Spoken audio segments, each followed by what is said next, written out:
Halo sahabat pembelajar ASN Kota Tangerang, selamat datang di podcast Corporate University. Kali ini bersama Dinas Kominfo Kota Tangerang dan saya Erdal Fariski dengan Bapak Kristiono dari Pranata Humas Kota Tangerang. Halo Pak Kris, apa kabar Bapak? Baik, Om Erdi. Alhamdulillah baik ya Pak ya. Baik Pak, nih kali ini kita akan membahas terkait dasar-dasar penulisan berita dan mungkin judul-judul berita nih Pak ya. Untuk sahabat pembelajar ASN Kota Tangerang nih Pak. Nah tapi sebelum masuk ke pembahasan Pak, kira-kira Erdi mau nanya nih Pak, kira-kira kenapa sih kita tuh harus tahu tata cara penulisan berita?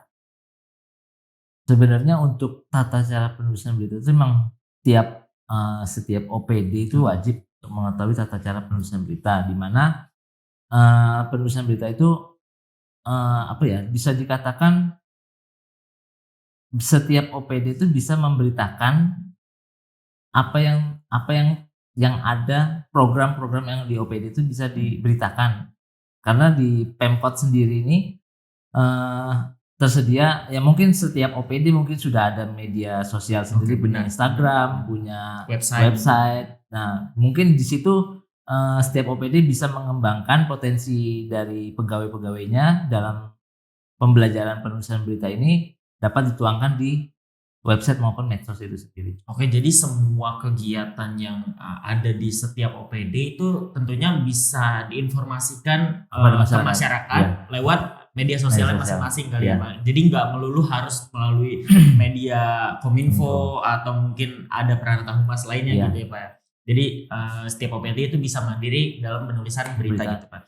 Tapi sebenarnya ada gak sih Pak tata cara, maksudnya kan kita sama-sama tahu bahwa di pemerintahan itu banyak surat menyurat terkait mungkin SKPD atau SPPD atau surat-surat lainnya gitu Pak. Nah itu penulisan surat-surat itu berbeda gak sih Pak dengan penulisan naskah berita Pak? Penulisan surat-surat dengan naskah berita jelas berbeda Om Er. Di sini penulisan berita itu kan intinya sih ya setiap penulisan berita itu harus mengawali prinsip dasar itu harus mempunyai 5W prinsip 5W+1H. Di situ merupakan kunci dalam penulisan berita di mana dapat menyampaikan informasi kepada pembaca melalui observasi dan wawancara dari 5W+1H sendiri. Oke, menyinggung dari 5W+1H sendiri Pak. Itu bisa dijelaskan Pak, prinsipnya itu apa, kemudian arti dari 5W+1H itu apa? 5W+1H sendiri itu 5W itu what, when, who, why, dan where. Nah di situ kita sebagai penulis berita kita apa yang akan dijadikan judul gitu.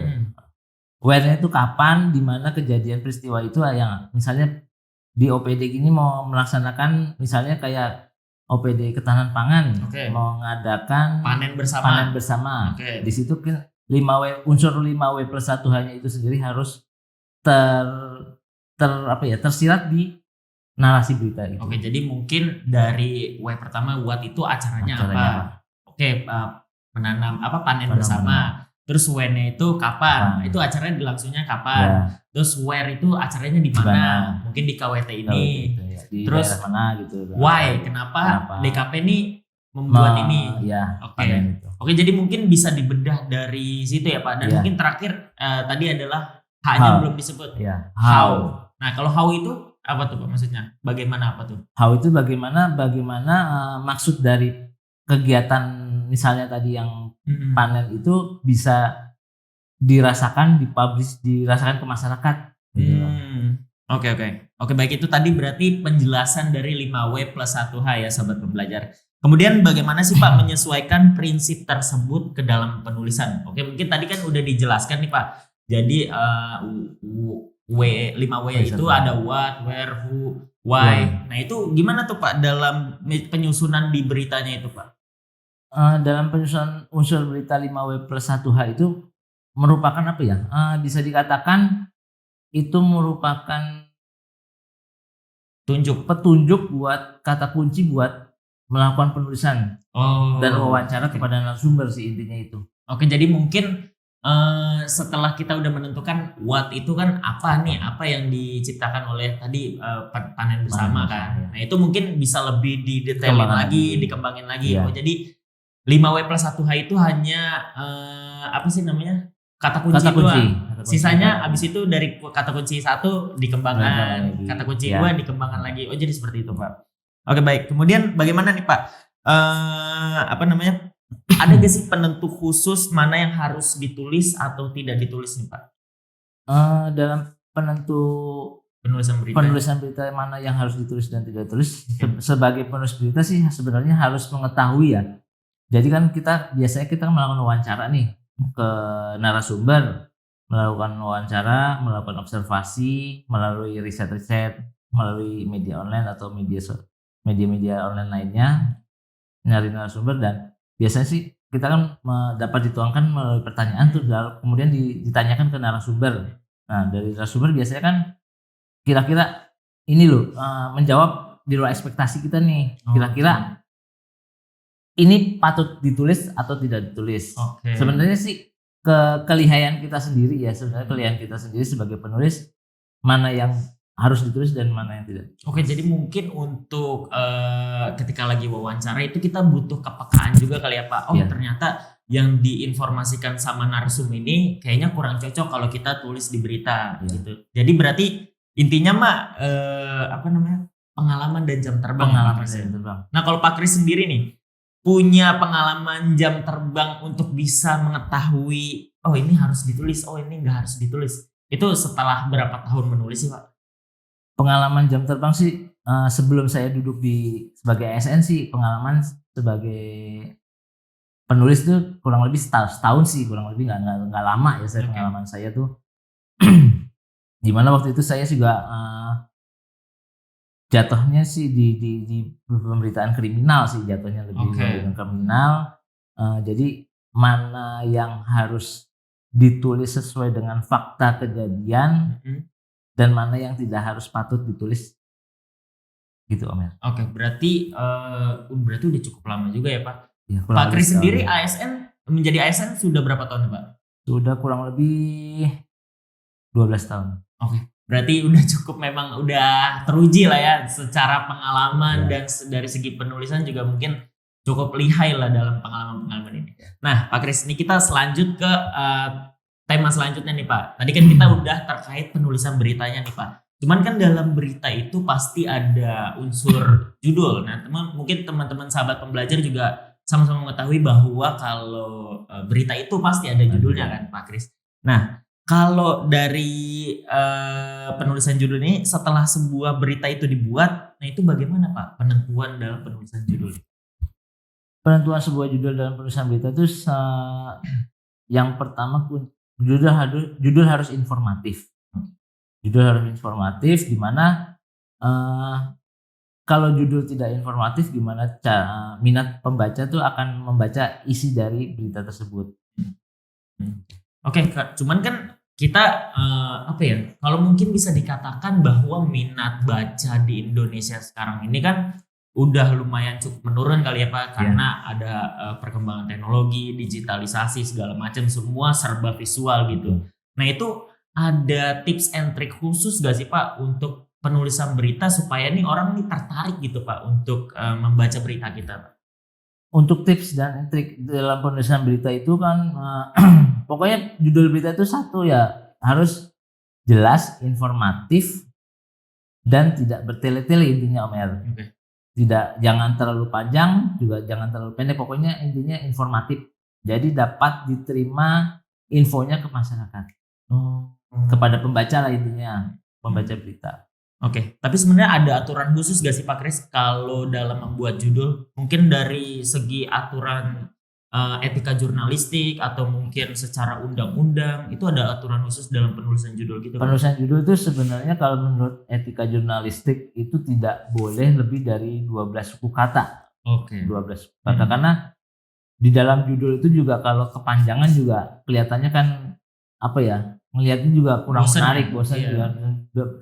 Jadi untuk pindah ke isi beritanya juga kan orang pembaca kan melihatnya kan di judul dulu gitu kan. Iya benar. Baru isi beritanya. Jadi kalau judulnya aja udah kepanjangan, ya orang juga udah males gitu. Dan orang nih nggak tahu nih apa yang kita baca gitu kan Pak. Jadi lebih ke arah bertele-tele gitu. Nah tapi dari Pak Kris sendiri nih dalam dunia pertulisan atau dunia jurnalistik, Pak Kris sendiri dalam penulisan judul pernah gak sih Pak ngerasain ada kesulitan atau kebuntuan mungkin dalam penulisan judul? Secara realita ya, saya tuh dalam penulisan judul tuh sempat awal-awal sih sempat dalam melakukan penulisan tuh sempat sempat bingung gitu loh. Hasil dari wawancara ini apa yang akan dijadikan isunya tuh apa gitu loh. Tapi sih biasanya sih ya itu balik lagi kita harus riset, referensi, baca buku atau lihat-lihat online baca berita. Kira-kira ada yang mendekati enggak nih kata kuncinya ini, baru kita bisa Oke, berarti bukan secara harfiah itu kita menjiplak ya, tapi kita gimana sih buat referensi aja, nyari kata-kata atau diksi-diksi yang cocok nih sama berita kita gitu. Abis itu baru kita tulis gitu. Makanya saya juga waktu itu sempat bingung Pak Kris kalau nulis saya udah nulis beritanya nih, cuman judulnya bingung nih. Yang penting-penting tuh apa gitu kan.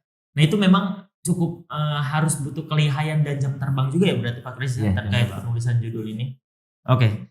Kemudian Pak, apakah sebuah judul berita itu boleh mengandung clickbait? Nah, Pak, ini udah cukup banyak nih Pak, menjadi polemik dan sering viral nih Pak. Berita-berita yang judulnya ini gitu, tapi ternyata isinya seperti ini. Terus akhirnya menimbulkan keributan antara pihak yang dituduh atau mungkin dengan pihak medianya gitu. Nah, ini dari Pak Kris sendiri terkait judul berita itu boleh clickbait atau tidak? Untuk penulisan judul berita itu boleh clickbait tapi jangan terlalu berlebihan Om Her. Oke, nah itu dengerin ya sahabat-sahabat belajar. Boleh clickbait tapi tidak berlebihan. Karena dalam penulisan berita misalnya clickbait itu berlebihan akan menggiring opini yang negatif.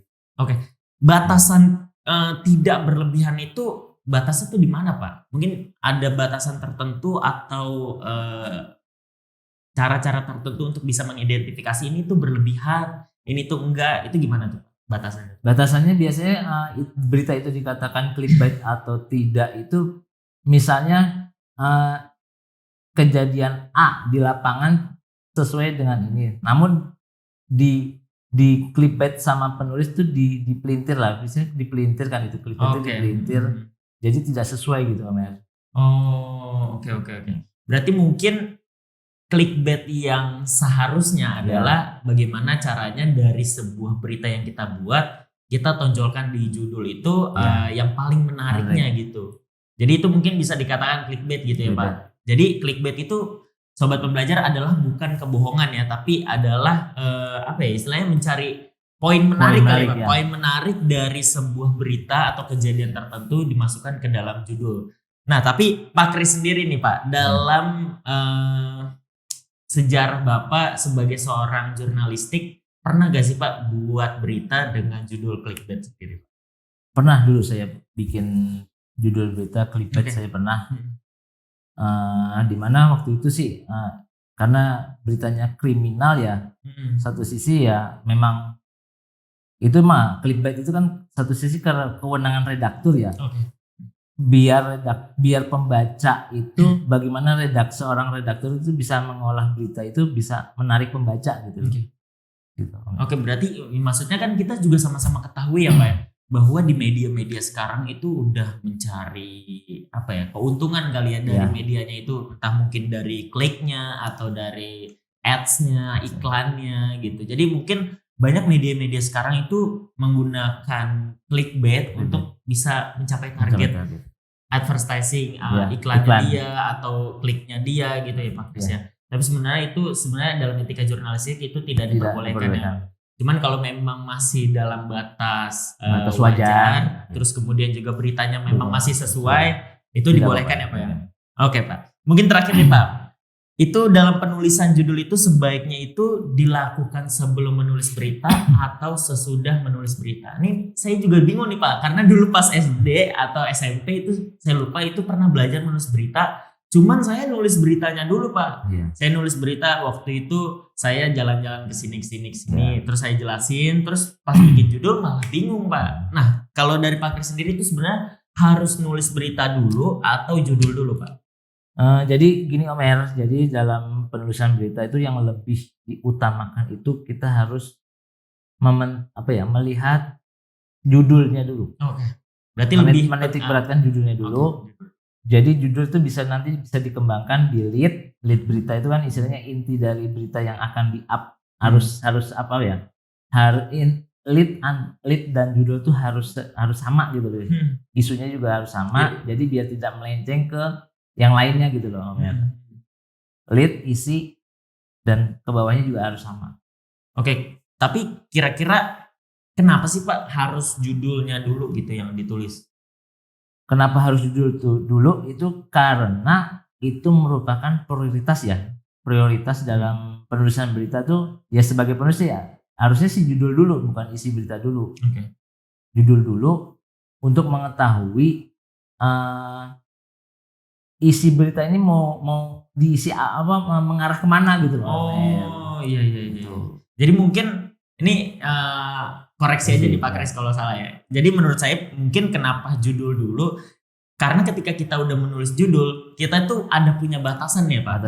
Batasan kita nih harus nulis apa, nulisnya tuh nggak boleh selebar apa gitu. Jadi mungkin itu untuk guidance ya Pak. Kenapa kita harus menulis judulnya dulu. Oke, kalau dari Pak Kris sendiri Pak, sekarang nih dalam menulis judul atau menulis berita butuh waktu berapa lama Pak? Butuh waktu kalau saya pribadi sih dalam penulisan berita kurang lebih ya kan ini kan ilmunya udah lama banget ya Om ya sebelumnya. Kurang lebih sekitar 5 menit 3 sampai 5 menit Om ya. 3 sampai 5 menit? Iya. Oke, itu termasuk itu bisa dibilang lama mungkin ya. Masa sih? Iya. Oh, saya kira itu udah cepat banget Pak Kris kalau nulis berita 3 sampai 5 menit itu. Oh, tapi itu hitungannya udah cukup lama ya kalau saya kayak gitu. Oke. Apa aja nih kesulitan selama menjadi jurnalistik dalam penulisan berita nih Pak? Kesulitan itu biasanya sih apa yang kita tanyakan ke narasumber tidak menjawab gitu. Jadi ada yang harus istilahnya narasumber tidak berhak menjawab. Jadi istilahnya kita mau menulis nih, tapi narasumber tidak menjawab gitu loh. Jadi maksudnya di situ. Berarti kita datanya kurang. Oke. Berarti kesulitannya itu adalah di ketika kita lagi wawancara, tapi narasumber itu tidak menjawab pertanyaan kita sehingga kita tidak memiliki data gitu ya Pak. Kurang lebih seperti itu. Oke, berarti cukup luar biasa juga ya pengalaman dari Pak Kris nih dan juga pembelajaran yang udah kita dapat terkait dasar-dasar penulisan berita, kemudian dasar-dasar penulisan judul berita ya Pak Kris ya. Jadi mungkin cukup sekian dulu, mudah-mudahan para penonton atau para pendengar ini bisa mendapatkan manfaat yang lebih baik dan juga mudah-mudahan para OPD sekarang bisa menulis berita sendiri di media sosialnya masing-masing karena mungkin sama-sama kita ketahui bahwa OPD di Kota Tangerang itu setiap OPD sekarang punya Instagram, punya website atau mungkin punya aplikasi sendiri. Jadi mungkin setelah mendengarkan ini para OPD bisa lebih mengeluarkan kualitas penulisan beritanya di media sosialnya masing-masing agar masyarakat juga mengetahui informasi yang ada di Kota Tangerang ini. Oke, kalau gitu kami dari Diskominfo Kota Tangerang, saya Erdi Alfariski dan Pak Kristiono dari Perantau Humas Kota Tangerang pamit undur diri. Terima kasih. Tangerang Korpu, ayo belajar.